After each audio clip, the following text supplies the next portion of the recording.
ఆ దాడి ఏదైతుందో 15 లక్షల మంది కార్మికులు, వారిపై ఆధారపడ్డటువంటి ఒక్కొక్క ఇంటికి నలుగురు అంటే వాళ్ళకు 60 లక్షల మంది, దాదాపు 1 కోటి మంది మీద దాడి జరిగినట్టు అనుకుంటున్నాము. ఎందుకంటే మీరు చెయ్యరు, వేరోళ్ళు ఏదో గల్ఫ్ కార్మికులకు అంటే ఇప్పుడు కాంగ్రెస్ ప్రభుత్వం వచ్చిన తర్వాత హెల్ప్ అవుట్ చేస్తుంది, హెల్ప్ అవుట్ చేస్తే కూడా మీరు దాన్ని జీర్ణించుకోలేకపోతారు. కేసీఆర్ గారు గతంలో చనిపోయిన వాళ్ళకు 5 లక్షల రూపాయలు ఇస్తా, 500 కోట్ల రూపాయల బడ్జెట్ పెడతానన్నాడు, మోసం చేసిండు. 10 సంవత్సరాల్లో ఏనాడు ఏ ఒక్కరు కూడా ఇవ్వలే. కేసీఆర్ గారి పరిపాలనలో తెలంగాణ రాష్ట్రంలో సుమారు 2000 మంది చనిపోయారు. సంవత్సరంకు 200 మంది చొప్పున 10 ఏళ్లలో 2000 మంది చనిపోయారు. మనిషికి 5 లక్షలు ఇస్తే లెక్కలేస్తే 100 కోట్లు అవుతాయి.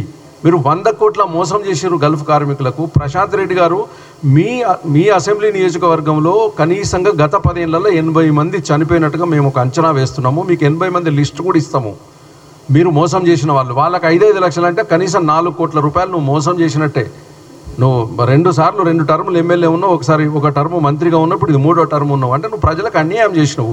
కానీ ఇప్పుడు రేవంత్ రెడ్డి గారి నాయకత్వంలో కాంగ్రెస్ పార్టీ ఈరోజు గల్ఫ్ సంక్షేమం చేస్తుందంటే మరి నీకు ఏమనిపిస్తుంది? ఇంతకుముందు కేసీఆర్ గారేమో గల్ఫ్ కార్మికులను బూతులు తిట్టేది, మీరేమో ఈ రకంగా భౌతికంగా దాడులకు తెగబడుతున్నారు. అసలు మీకు అర్థమవుతుందా?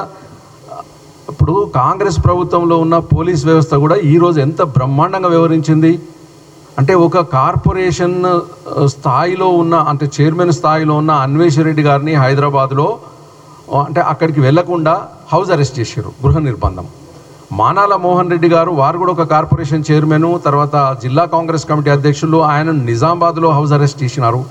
తర్వాత అక్కడ మా బాల్కొండ ఇన్ఛార్జ్ కాంగ్రెస్ పార్టీ మొన్న పోటీ చేసి ఓడిపోయి ఇప్పుడు పార్టీకి ఇన్ఛార్జ్ ఉన్నటువంటి ముత్యాల సునీల్ రెడ్డి గారిని వారిని బాల్కొండలో హౌస్ అరెస్ట్ చేసినారు. ప్రతి కార్యకర్తను గ్రామాల్లో మీకు ఇప్పుడు మనకు పోలీస్ ఆఫీసర్ వ్యవస్థ అనేది విలేజ్ లెవెల్లో ఒక పోలీస్ ఆఫీసర్ వ్యవస్థ ఉంది. ప్రతి కానిస్టేబుల్ ఒక గ్రామానికి దత్తత తీసుకొని శాంతి భద్రతలు పర్యవేక్షిస్తుంటారు. వాళ్ళ ద్వారా మీరు వాట్సాప్ గ్రూపులలో కూడా పెట్టించి ఈ సమావేశానికి వెళ్ళొద్దు అని హెచ్చరించారు. మేము అయినా కానీ అంటే ప్రభుత్వము పోలీస్ పక్షంగా ఒక రకంగా కంట్రోల్ చేసుకుంటూ వచ్చింది. కానీ ఒకవేళ ప్రభుత్వమే మీలాగా గిట్ట అనుకొని ఉంటే ఇవాళ మీరు దక్కుతారా ఒకరు? ఇంకొకటి కూడా నేను చెప్తున్నా, బీఆర్ఎస్ కార్యకర్తలు పర్టికులర్లీ బాల్కొండలో ఉన్నటువంటి బీఆర్ఎస్ కార్యకర్తలు మీరు మీ జీవితాలు అన్యాయం చేసుకోకండి. ఒక మోసగాడు మిమ్మల్ని పెంచి పోషించి మీకు అన్యాయంగా మిమ్మల్ని తప్పుడు దారి పట్టిస్తే మీ పైన కేసులు అవుతాయి, మీ జీవితాలే నాశనం అవుతాయి. మన వేలును మన కంట్లోనే పెడుతున్నారు. ఇది ఇందాక చెన్నమనేని శ్రీనివాసరావు గారు చెప్పినట్టు గల్ఫ్ అనేది దళిత బహుజనులు వెళ్ళే వ్యవస్థ, వాళ్ళకొక ఆధారం ఉన్నట్టు వ్యవస్థ. ఈ వ్యవస్థను నాశనం పట్టించుకోవడం కోసము వీళ్ళు కంకణం కట్టుకున్నారు. తర్వాత మీకు చెప్పాల్సిన విషయము, ఈరోజు ఇంత హౌస్ అరెస్ట్ జరిగిన నంగి దేవేందర్ రెడ్డి గారు బొజ్జ అమరేందర్ రెడ్డి గారు అని మరొక నాయకుని వెంట తీసుకొని వాళ్ళ డ్రైవర్ను వెంట తీసుకొని ఇంటి లోపలికి ప్రశాంత్ రెడ్డి గారి ఇంటి లోపలికి అయితే వాళ్ళ బ్రదర్ ఎవరు ఉన్నారట పోయి కూర్చుండి ఈ లిస్ట్ ఇచ్చి వద్దామని వేరు. ఇగో మీ జిల్లాలో 55 మంది, రాష్ట్రంలో 165 మంది, ఈ కాన్స్టిట్యున్సీలో 18 మంది చనిపోయారు, లిస్టు చూసుకోండి అని ఇవ్వడానికి కోసం పోయినరు అంతే శాంతియుతంగా. ఎవరైనా ఒక పగోడు కూడా మన ఇంటికి వస్తే కూర్చోబెట్టి నీళ్ళు ఇచ్చి వీలైతే టీ తాగిచ్చి పంపిస్తాము.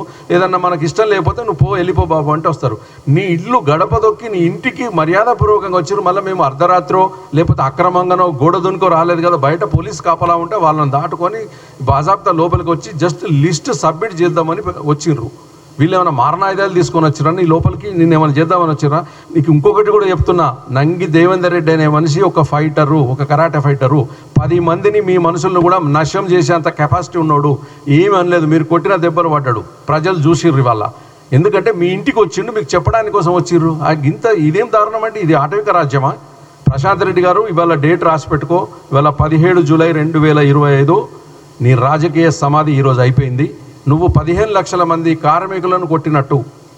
తర్వాత ఇంకొకటి ఏమంటున్నా, ఈ దెబ్బలు ఇక్కడ హైదరాబాద్ నుంచి నిజామాబాద్ జిల్లాకు వచ్చి దెబ్బలు ఎవరి కోసం తినడినే?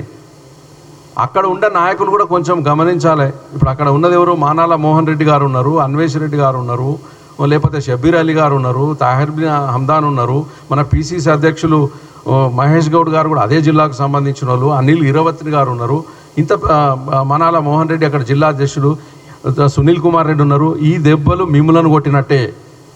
ఆడ దేవేందర్ రెడ్డి అనేది అక్కడ కనిపిస్తుంది. అంటే ప్రశాంత్ రెడ్డి కోపము ఆయన ద్వారా చూపించిండు. మీ అందరినీ కొట్టినట్టే మీరు భావించాలి. మీరు ఏం చేస్తారో ఎట్లా చేస్తారో దీని యొక్క స్పష్టమైన కార్యాచరణ తీసుకోవాలని చెప్పి నేను విజ్ఞప్తి చేస్తున్నా. Thank you.